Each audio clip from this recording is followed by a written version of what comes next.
You're listening to Breaking the Silence by Reach 10, where we are creating a culture of healthy sexuality through courage, compassion, and connection to overcome the shame, silence, and fear that often surrounds topics like pornography and sexuality. Yeah, we are your hosts, Crishelle Simons and Karina Orm, and today we are breaking the silence with the introduction of our podcast. We will explain what this podcast is all about, what Reach 10 is, and stories of us, your hosts, and how we came to be a part of this incredible discussion. Thank you so much for joining us today on Breaking the Silence. Welcome, listeners. We're really excited to share our first ever podcast episode with you. Let's start off with what this podcast is all about.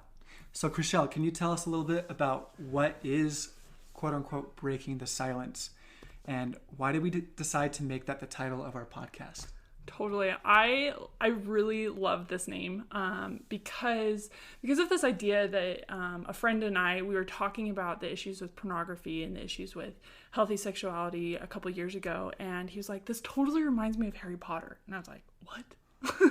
Like, where does Harry Potter fit into this? But then we talked about it and how in Harry Potter they called Voldemort you know who, and it created so much fear about Voldemort, and it created this culture of fear and darkness, and it wasn't until Harry was like, no, like this is his name, and I will call him this, and I'm not afraid of that's where Harry really got a lot of strength, and his mentor was also very helpful with that. And I've really like gravitated towards that, especially with pornography and healthy sexuality. I think that there is a lot of fear and a lot of shame and a whole lot of silence around this topic because of the pain and the anguish and the hurt. And so we want to break that silence. We want to break that pattern by talking about it, by focusing on the good and the light in the world, and focusing on what we really want to have, which is healthy sexuality and healthy relationships and healthy perspectives that promote healing and connection and belonging, rather than that separation and heartbreak that has been so prevalent in our culture. Very cool. Well, I am so excited to break the silence with you, Crishelle, on all these topics. Totally. It's going to be a fun time, a journey. Yeah. It's going to be great. So, Reach 10 is a nonprofit, but I want you to tell us a little bit about like our mission, Creed. You've been involved for a while, but tell us a little bit about that. So Reach 10 is a nonprofit organization that was officially started in 2017 by founder Vonna Davis. Vonna was involved in the fight against pornography for some time, and she noticed a need for connecting young adults with each other and teaching and empowering young adults to talk about pornography and healthy sexuality in non-shaming ways. So she began Reach 10 with lots of other young adults. So essentially this nonprofit is run by young adults for young adults. It's a place where young adults can learn how to really connect and be vulnerable with each other, share experiences that help us to grow together and live more healthy and successful lives, specifically regarding issues surrounding healthy sexuality. The name Reach 10 is a call to action, essentially saying, hey, start reaching out to people about these topics. Start with 10 people. Once you start with 10 people, hopefully you'll be comfortable up to that point to really continue talking about it in natural ways. So that is what we're all about. We're about connecting young adults so that we can overcome shame, silence, and fear with courage, compassion, and connection with regard to topics like pornography and healthy sexuality. Yeah, I think you summarized that perfectly. I've been a part of the journey of Reach 10 since like even before 2017, but like years and years ago, I remember sitting in Vonna's living room talking about this and feeling so excited that there were a group of people that wanted to create this kind of culture. And because that's what I've been like hungering and thirsting for so long.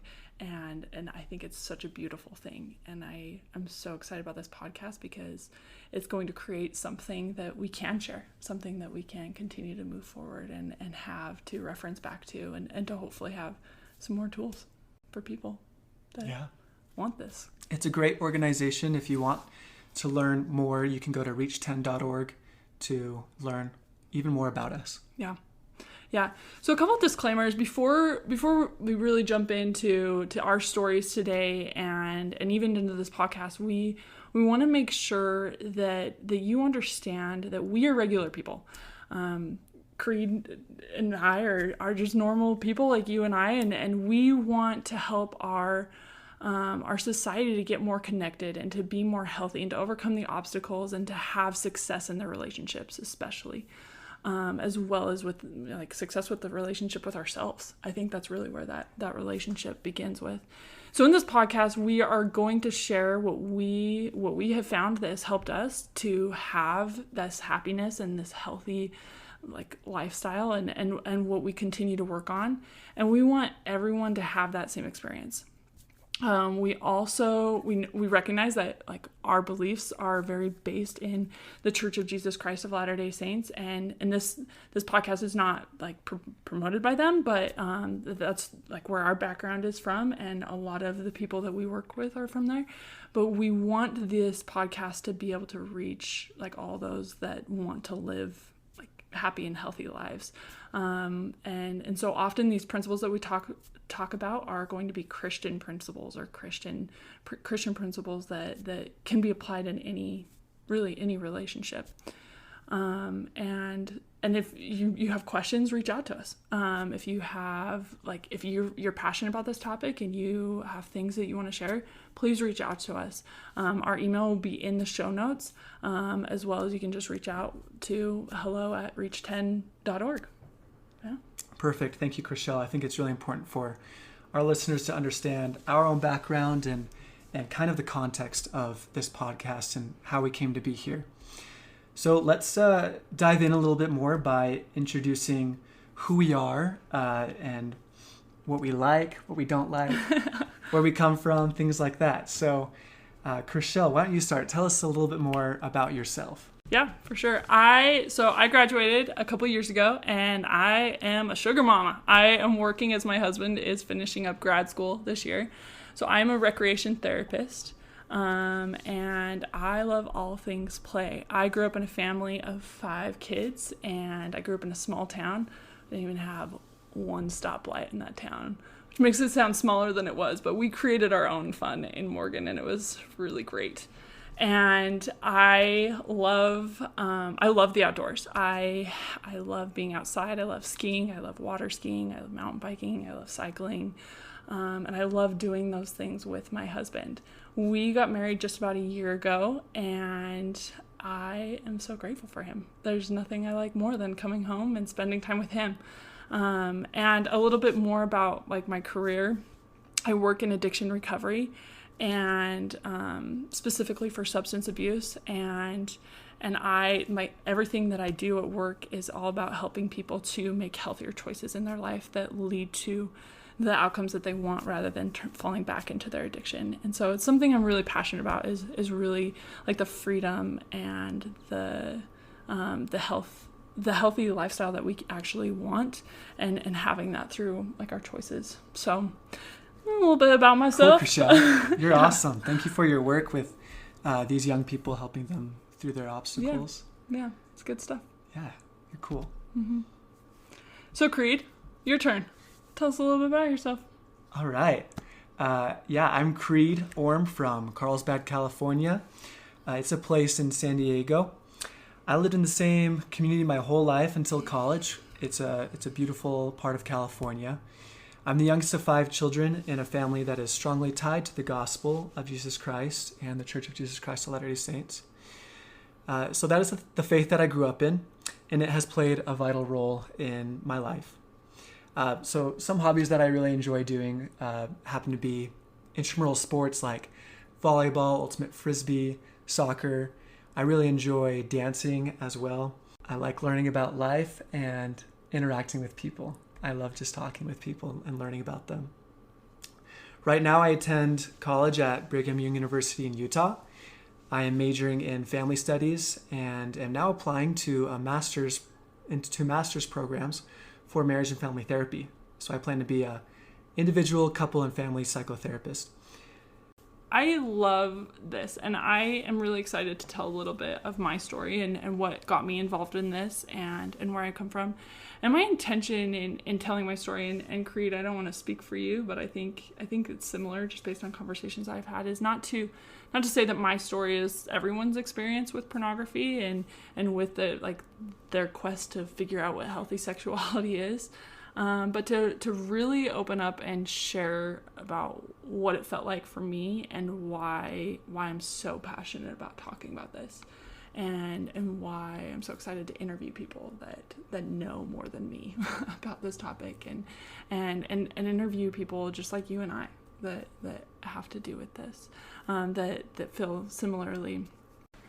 Great. Well, now that our listeners know a little bit more about us, why don't we dive into the juicy stuff? Crishelle, let's learn about why you're passionate about these subjects and what you want to share with people so that they can live better lives. So tell us your story a little bit. How did you come to be here in this moment? Yeah, for sure. I think a lot of these stories start with our family of origin, and mine definitely did. I mentioned my family a little bit before. I am the oldest of 5 kids, and I love my family so much. And we really had such a great, like, I look back at my childhood, and in so many ways it was idyllic. And I'm so grateful for the incredible experiences and opportunities, and even the hard stuff. And so what this looks like in my life, and I'm just gonna kind of cut to the chase, because we were talking about pornography and healthy sexuality, so right. Yeah. But my parents, when I was about 10 years old, got involved with the fight against pornography, and their involvement with that is they started piloting 12-step meetings for addiction recovery, specifically for pornography. And I was babysitting I remember every Thursday night. That was my job, is to babysit the kids while they go to this meeting. And the narrative that I chose to tell myself about that as a little 10-year-old was that my parents were experts in Jesus and experts in compassion, and that they just really loved people, and that's why they were involved with this. And I didn't want to believe that maybe pornography had something to do with closer to home, just because that would interrupt my idyllic narrative. Who would want to think that? So. Totally.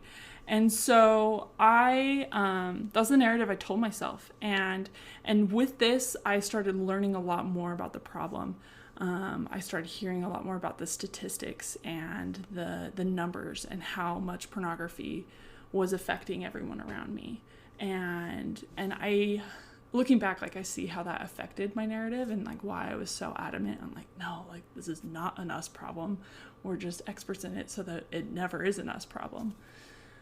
And that really worked for me for a little while, and it was hard. I remember I didn't like babysitting every Thursday night, but grateful that I was willing enough to help my family out. Yeah. Nice of you. Yeah. And when I was 12 years old, this is really when things changed for me. When I was 12 years old, my mom had sent me out to, I think I was taking my dad lunch while he was working home office. And I went out to his home office, and I opened the door, and I found him relapsing in pornography. And I just dropped the lunch and ran. I did not know how to compute that at all. My narrative was crushed in so many ways. This narrative that I told myself about my parents, and my dad went from being the knight in shining armor that saving everyone, to now he was the bad guy, the wounded warrior, right? Or the bad guy, right? Yeah. And the wounded warrior is probably a lot better way of putting that. I appreciate that, but was now the person that I was so afraid of, and my parents. I want to just also put this out there, is that I'm not talking about their story and their journey. I'm talking about how like their actions and their experience affected me as a child. And I think that that's really important to discuss here. I love my parents, and I hope that one day they can share their incredible story, because it has been a journey, and I'm not going to focus so much on their part of the story, but mostly on how this impacted me. And they really did the best they could every step of the way. And I see that now. At the time, it didn't necessarily feel that way. Of course.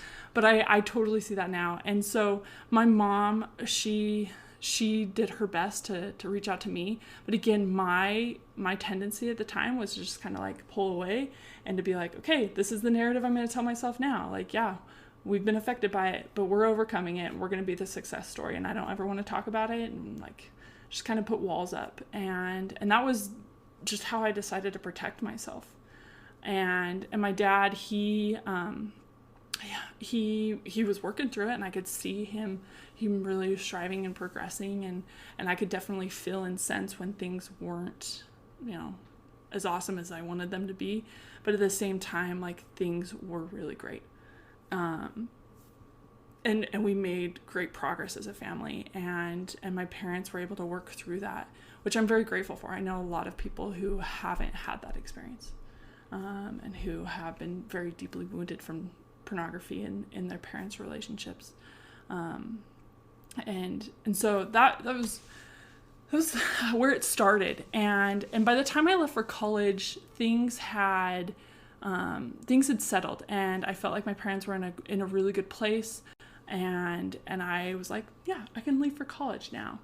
And so I left for college, and I want to talk a little bit about how this impacted my dating life. And that's probably going to be a theme in my story is that, because my narrative now became like, we're overcoming this, and I knew the statistics and all of these things, I was so afraid of men. Because that's what I believed, is that it was a man problem, that pornography was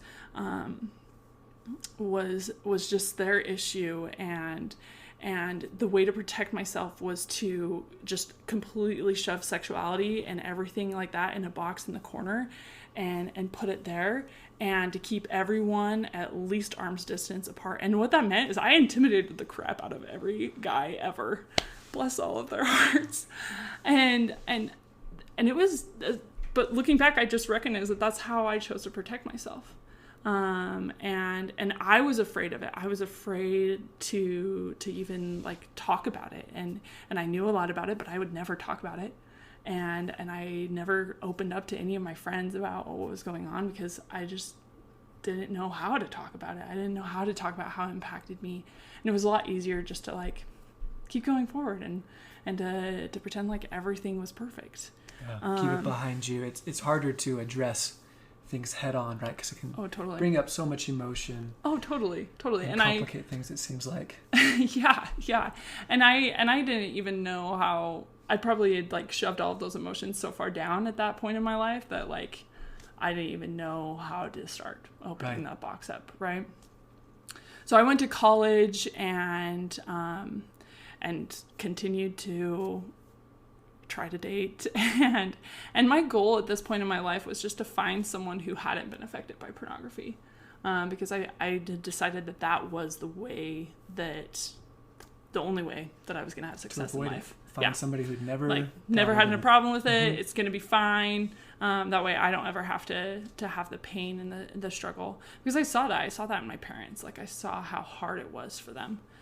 And so I went on a Mormon mission, and I loved my mission. And something I loved about my mission is at that point in my life, I really had felt like the gospel of Jesus Christ, and my beliefs in his gospel and in the scriptures and those things that we learned from there. I had felt like those had really helped my family and me come through some darkness and to still have strength. And so to be able to teach people about that and to share like my hope that yes, there's so many hard things out there and you can overcome them, and my family's overcome them, and I loved that, and I felt that on every level of my experience. And when I came home, I was filled with so much hope. I was filled with so much hope, and I was ready to start my own family and to really jump in and start dating, and to believe that repentance is real, that people can change, and that I didn't have to be so impacted by this. About the same time that I came home from my mission, it came out that my dad had fallen into his addiction again, and had been living a double life for quite a few years, and that his addiction to pornography, and I use that because that fits my dad's experience. Right. That's not the case for everybody that uses pornography, right? Totally. It's not always addiction. Totally. But for my dad, like, that was his experience. And his addiction to pornography had escalated to a sex addiction, and that had really just like totally interrupted our lives. And I will never forget the day I found out about that. It was so painful for me. And I know it was painful for my mom, and I know it's so painful for her and for my dad, and for their relationship, and navigating, like, what do we do now? Like, what's going on? And it's painful for my siblings. It's been a journey. And this was about 5 years ago that this all came out, and my dad, bless him, he had the choice to run. And to, like, just kind of peace out and to stay. And incredibly, he chose to stay. And my mom, same choice. And she has chosen to stay. And they have really worked to stay married, and to work through the impact of my dad's choices and his sex addiction. And it's been difficult, and it's been so difficult for me, because what happened is my narrative of being like, okay, everything's fine, that crushed again for me, because it wasn't fine. Everything that I had believed and known, like, had fallen out from underneath me. About the same time, I had been dating, and I had been engaged to a guy, and my understanding with this guy that I was engaged with is that he didn't have a problem with pornography. And I was like, yes, I've got it golden. And that, again, I realized through this experience and through this all, we ended up breaking off our engagement for a lot of different reasons. But I realized that that's not what I was looking for. I wasn't looking for someone who was perfect, who hadn't ever had struggle, but I was looking for someone who loved God and who put their trust in him, and was willing to have openness and transparency. And what I was really looking for was healthy sexuality, because where I was at this point in my life was everything was broken. My narrative was broken. All of this was broken. And I needed to figure out what I really wanted and what that really looked like. And so I started just jumping into every book I could find on healthy sexuality, I tried a bunch of different therapists and finally found one that fit, and working through all of my stuff and all of my shame and all of my heartache and my little box in the corner of my sexuality that I'd boxed up because I didn't ever want to look at that, because that's what created so much pain and struggle in my life. And I started dating again. And so would you say that you kind of began with this mentality of, oh, I'm going to find someone that just doesn't struggle with pornography, so you don't ever have to really address it, right? Just is something that somebody else can deal with, but not for my relationship, right? Right. To this point of actually more focusing on healthy sexuality. Totally. And what that looks like, and finding a person that is willing to always seek after health and change and growth, right, as opposed to perfection. Totally. Yeah. And that's what I really started looking for. And that conversation started changing, and I started playing with a lot of different ways to discuss that in dating relationships, right? Because it's like not an easy thing to talk about. Exactly. Especially in a dating relationship, right? Mm-hmm. And I knew that with my history and my past that it was even more charged, for lack of a better way to say that, because like I had a lot of feeling about it. Right. And so there were times that I had like great success in talking about it in my dating relationship in ways that was like really healthy and helped us like really understand one another. And then there were times that it totally backfired and blew up in my face and created a lot of pain for both of us. And but what I've discovered through that experience is that I really just wanted it to be like an open conversation. I wanted to talk about pornography. I wanted to talk about healthy sexuality. I wanted to talk about finances. I wanted to talk about like everything in a way that we were just open and transparent and honest with each other. And that's what I was looking for, is someone who wanted the same things that I want, and someone who was willing to talk about it and to really discuss and to come together and be united. And when I started dating my husband, George, we didn't talk about pornography on the first date. Oh, I did mention that I was involved with this on the first date. Right, involved, but not specifically the topic of totally. In fact, I think that. I think on our first date, I was like telling him how I was giving a presentation on pornography and talking about dating and pornography, and like the next day, and he was like, "Okay," and I was like, "Oh, we led with that." Nice. But what was really cool is we had that open conversation, and we continue to have that open conversation in our marriage, and we have focused our marriage on that healthy sexuality and really bringing in all of the tools that we possibly can to have an incredible marriage and to have really an exceptional life together. And we're not perfect, but we're sure working towards it.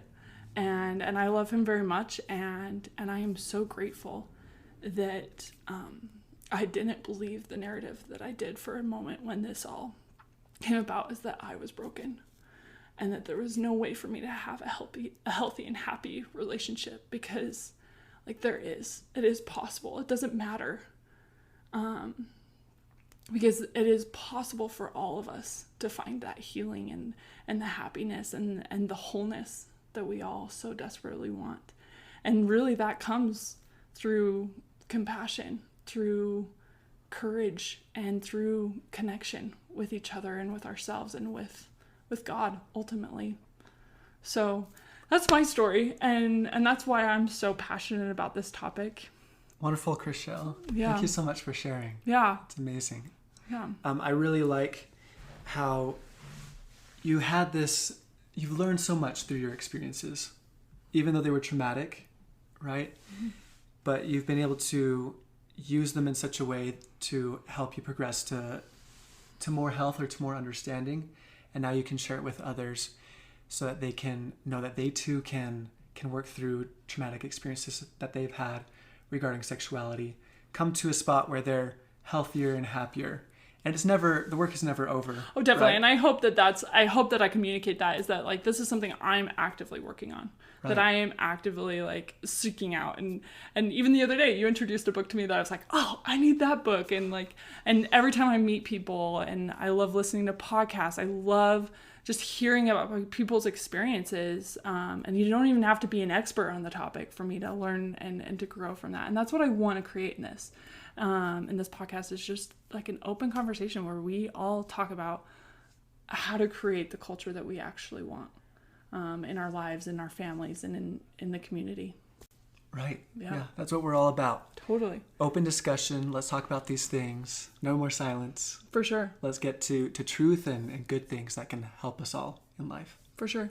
So Creed, help me understand, what led you to reach 10 and to help you be so passionate about this topic too? Because I know you've got something there. Yeah, I've got a story. Before I begin, I kind of just want to make mention that there may be some that might disagree with how my story has worked, specifically regarding the same-sex attraction that I felt in my life. There's a lot of buzz topics in the world. One of them is LGBT stuff, and people have very big opinions about that. I've chosen to live with my sexual attractions and my sexuality in my own personal way that's meaningful to me, and in a way that I found peace with myself and peace with God. And I know that it might not reflect the beliefs of others or the way in which others choose to live with their sexuality. So I just start off with that because, along with my story, it's just it's just entangled with God, faith, same-sex attraction, pornography. It all works together. It moves in together. I can't separate anything from it. So that's why I start off with that.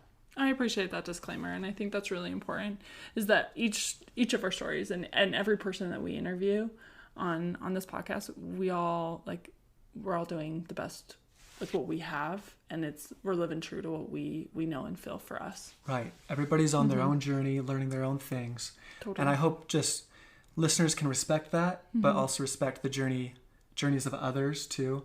My story does not need to look like anybody else's, right? Totally. So help me understand, Creed. Where did your story begin? So, like you kind of started, I like to start off with how my family is. I grew up in a beautiful, wonderful family where we were very tight, close-knit. We love each other. We loved each other then. We love each other now. And the gospel of Jesus Christ has been a huge part of our lives. And much of our closeness and love for each other stems from that. And I had wonderful, amazing parents. And I'm incredibly grateful for all that they have done for me. They love me dearly. And they've always tried to teach me the best things so I could be the best person I can be. And they've done a great job. With one regard, though, they weren't very good at teaching sexuality. They kind of fell into this quite often shortcoming that a lot of parents have or have had. My peers' parents, many haven't spoken to their children about sexuality. Coming to Brigham Young University, I've learned that my story is similar in that regard to many others. And it simply, I think a lot of it just has to do with the times that our parents lived in and the way they were brought up. And they were trying to do the best they could in that regard. But I didn't get a healthy sexuality education growing up. In fact, it wasn't talked much or at all to me. And if it was talked about, it was mostly about the don'ts. And the first real message about sexuality that I got was that sex was bad. And I learned this message through the way that my parents would fast forward or block the TV screen when there was a sexual scene that happened in a movie. And that's just kind of the message that I received from this taboo subject, this quiet and hush-hush thing called sex. And all that taught me was that it was bad, that people didn't do it. My parents would never do that. Righteous members in the church wouldn't do that, right? I just thought it was something that bad people did for a long time. And I mentioned this aspect of my story because, and we'll mention it more in future episodes, the importance of parents to be proactive in their teaching of healthy sexuality for their children, especially in the formative years before puberty. I like to think that 8 years old is like the limit. Don't go beyond that, meaning don't wait until after 8 years old to start talking about these things, because we live in a different time now where all of these kids are just enveloped in sexuality. And if parents aren't proactive about teaching them appropriate ways to express it, the world will teach them that, and the world might not teach what parents would want, Yeah. And so if parents really care about their children, they're going to have to talk about these subjects early on. So as far as my experience, so I didn't know what sexual attraction was. I didn't know what sexuality was, sex. I was just confused. But as I hit puberty at about 10 years old, I started to have sexual attraction. I started to feel these funky feelings, is what I used to call them, where I was drawn to look at people, where I was just attracted to people. And in particular, I was watching a movie once where there was some sensual dancing going on, and I realized that I was really attracted to the man that was dancing there. And from that point on, I wanted to look at more men. So I went to the internet because I didn't have my parents to go to. That wasn't a dialogue that we had. And so I went to the internet, of course, started looking at pictures of men, and then over time, these pictures of men started having less and less clothing on, so it of course led to pornography. And once again, this was about when I was 10 or 11 years old. And this use of pornography continued until I was about 16 or 17. It was a incredibly difficult part of my life to face for those many years. How did this impact you, like, socially and, like, in your family, in your relationships? Good question. So I felt closed off from my family and from friends to a certain degree, because I had this part of my life that I was hiding and that I wasn't sharing with others. When I fell into pornography, I didn't know it was like, I didn't really think of it as pornography, especially since it was towards my same sex, right? Growing up in the church and in my family, I thought I was supposed to be attracted to females, right? That's what was supposed to happen. And I didn't think that I would either be gay or be attracted to men in general. So it affected my relationships in a sense that I just learned to hide this part of myself from people, because the narrative that I heard within my family too was that gays were bad and that they weren't good people. And I sure didn't want to be a bad person. So that definitely limited my ability to connect with others or to help my parents and family really understand who I was or what I was feeling or experiencing and get help, because I wasn't able to open up to them due to these aspects of shame regarding my same-sex attraction, my shame regarding pornography use and masturbation.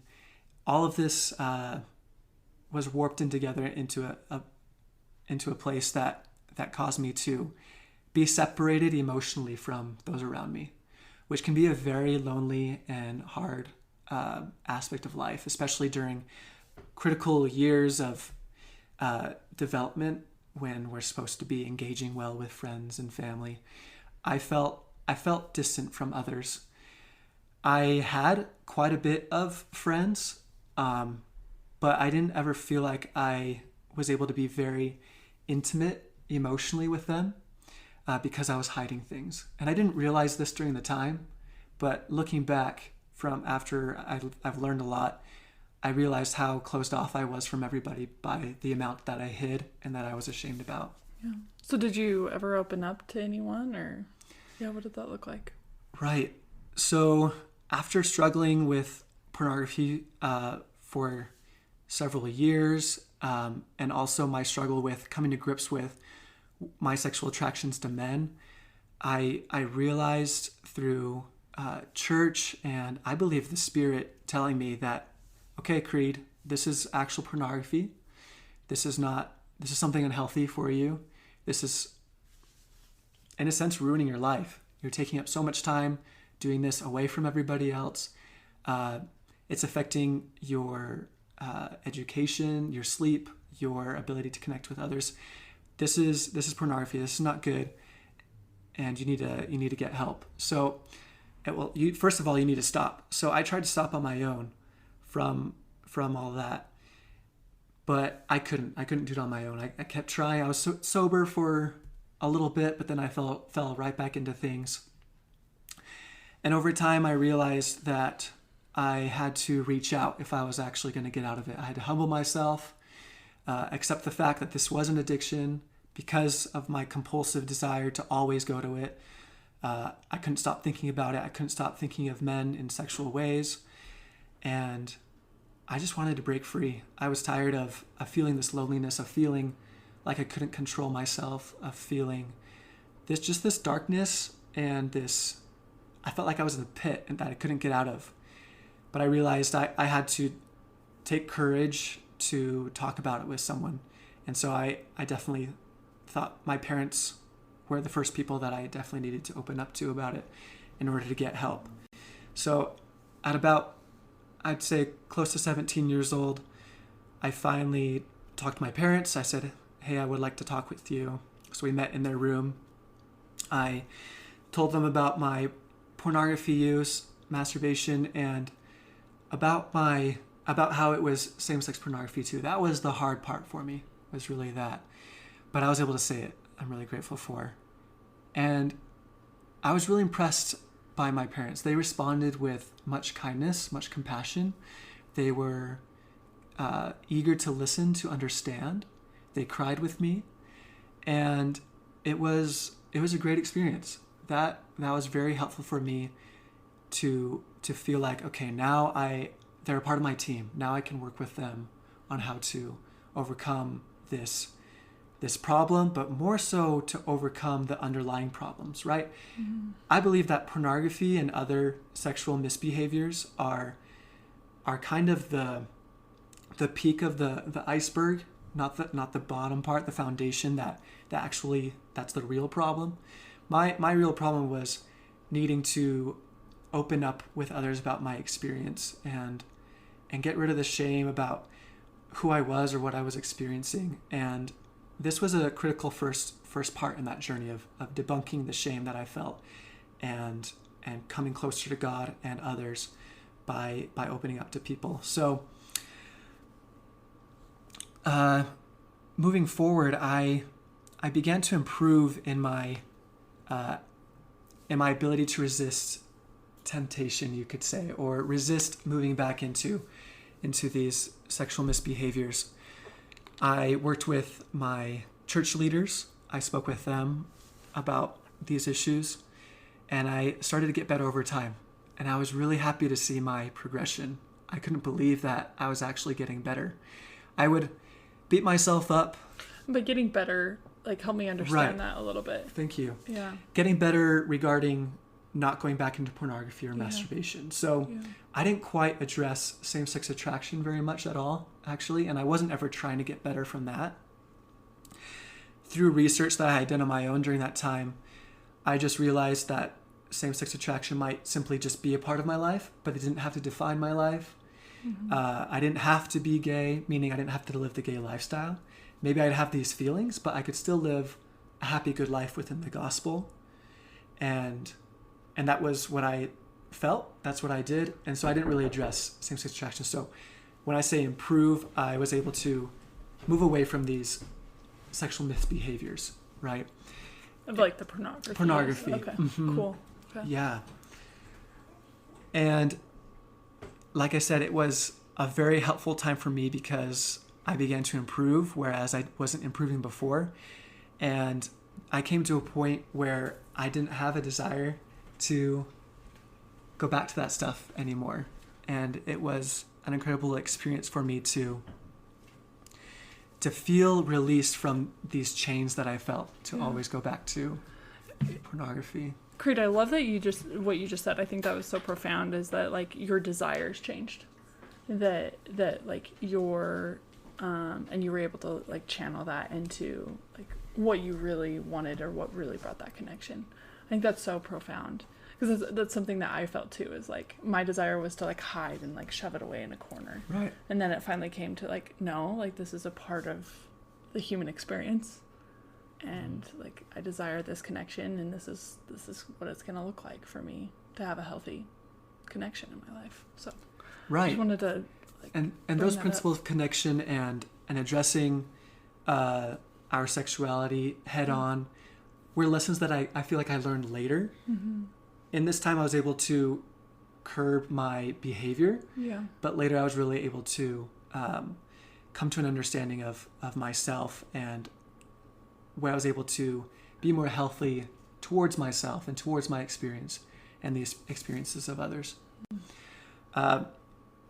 I went and served a church mission in Argentina for 2 years, and I had a critical experience there where I felt like I was really converted to the gospel, and I felt like Christ really became my number one. I felt like I could rely upon him through everything, that there was nothing that I couldn't overcome through him. And that was helpful for me in order to really increase my relationship with him, and has helped me have an understanding and broader perspective for how we all can come to live in a healthier and happier place, like you experienced, Crishelle, of learning and growth. And I think, at least for me and my story, Christ has been a big part of that. Yeah. So after my mission, I went to college, and I started to date girls because that was my plan. I believed that I had heard And I'd known of other successful marriages of people who experienced same-sex attraction who could also marry in the temple and have successful lives. So I felt like that would be my story. And I wanted that to be my story. So I dated and continued in that way. I didn't ever, like I said, really address pornography or issues of sexuality with people. I was still kind of in this stage of, just keeping it away in a corner, shoving it away, kind of like how you did. It wasn't until I had an experience about 10 months after my mission where it really caused me to really face my sexuality head on. I was like, okay, what am I going to choose? Am I going to choose a specific lifestyle that maybe would lead me away from the church, or would I continue with the church? And I prayed about it for some time. I took my time to really decide what I wanted in life. And I decided that I wanted the church. I wanted the Spirit of God with me. And that's what I felt like was where I was at my happiest, at my best. And it was following this course of the gospel. So that brought me to continue developing my relationship with God and my relationship with my own sexuality as well. I learned that, okay, I have to address these things head on. I can't just shove my stuff away. And using an analogy back to Harry Potter, Crishelle, since we love that so much, Yeah. There's a lot of tie-ins we can use with that. Specifically with the idea of being an obscurus in the Fantastic Beasts movies, where there's this magic called sexuality. And if we try to shove it or put it away or not address it or use it in healthy ways, we'll break out in misbehavior, misconduct, and in ways that aren't within our own values, much like an obscurus would if they try to hide their magic and try not to use it. So that's how I felt. I felt like I needed to finally address these things, deal with them, understand them, and come to a healthier place. And up to this point, Crishelle, I still felt like I wasn't connecting well with others. I felt like I was keeping them at arm's length by not telling them about my experience, about who I really was. So by some miracle, I found this opportunity to become a part of Reach 10. I joined this class at BYU that was an on-campus internship with Reach 10. I was like, yes, I'm going to be a part of this fight against pornography. And I learned principles through Reach 10 that helped me overcome all the shame that I had felt regarding my experience. I learned about principles of courage, which means speaking from the heart and sharing my story with others in order to establish connection. Being okay with that vulnerability and overcoming all of that so that I could feel close with others and really feel intimacy. And I share this a lot. I say, intimacy is really into me see. If I allow others to see into me and hopefully they let me see into them, we can really feel connection and fulfillment in relationships that we may not have felt before. So I was so stoked to finally learn these principles, and I started to open up to my siblings and to friends about my experiences with pornography and sexuality, and that has changed my life. I started to feel emotionally connected to people. I felt comfortable around people to be myself, and it has been such a blessing for me. So that is why I continue with Reach 10. I continue to speak with them, learn with them, and help out, because I want everybody to learn these same principles that they can apply in their lives of connection, vulnerability, and overcoming shame, so that we can all just live healthier, better lives, specifically regarding our sexuality. Yeah, I love that. I think that your experience and who you are is such a great example of our mission. At Reach 10, as well as with this podcast, we really want to break that silence and really open up the doors to really connect and it takes courage. And I think you are the poster boy of that courage and the connection and even the compassion. So thank you so much for sharing your story. Well, thank you, Crishelle. It takes a community to really change culture, right? And that's what we're trying to do. Reach 10 brings young adults together to talk about these subjects in order to change the culture of shame, fear, and silence surrounding these topics. So, of course, kudos to you as well to be able to share your story. And it takes a village to to change culture, right? So I'm glad we can work arm in arm in this discussion. Totally. And I want to just reiterate that disclaimer that we started with. If our stories or anything that we've shared today has brought up some strong feelings in you, our intention is not to offend or to push our beliefs on anyone or our experiences on anyone, but rather to share our stories and share our experiences and share our knowledge in a way that helps you to learn and understand principles that you can apply to your life. And so if they fit, awesome, run with them. If not, put it to the side. And if you are looking for help, on our website, we have tons of resources for you. Again, that's reach10.org. Go there. In our show notes, we'll include those resources. You can learn a little bit more about our stories and who we are. And reach out. We hope that if you are in a place of pain, if you are in a place where any of this feels painful or hard or difficult, that you reach out and talk about that and get the answers that you're looking for. Again, we're not trying to push like it's a different experience for everyone. We don't know exactly what you're going through, but we care about each of you, and we want people to feel like they have the help that they need, and that there are other people that want the same things that they do. And that's what we are about at Reach 10. Mm-hmm. Thank you, Crishelle.